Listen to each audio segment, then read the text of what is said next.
வணக்கம். உண்மை செய்திகளுக்கு உங்களை வரவேற்கிறோம். நெல்லை மாநகராட்சியின் சாதாரண மற்றும் அவசர கூட்டம் நடைபெற்றது. கூட்டம் நடைபெற்றுக் கொண்டிருக்கும் போது 5வது வார்டு திமுக மாமன்ற உறுப்பினர் ஜெகநாதன் தலைமையில் 50க்கும் மேற்பட்ட பொதுமக்கள் குப்பைகள் மற்றும் குப்பை அள்ளும் வண்டியுடன் மாநகராட்சி அலுவலகத்தை முற்றுகையிட்டு போராட்டத்தில் ஈடுபட்டனர். தங்களது பகுதியில் கடந்த சில மாதங்களாக குப்பைகள் முறையாக அப்புறப்படுத்தப்படுவதில்லை.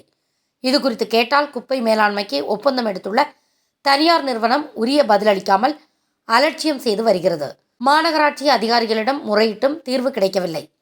எனவே எங்கள் வார்டு பகுதியில் குப்பைகளை அகற்ற நடவடிக்கை எடுக்காவிட்டால் அடுத்த கட்டமாக தொடர் போராட்டத்தில் ஈடுபடுவோம் என்றனர்.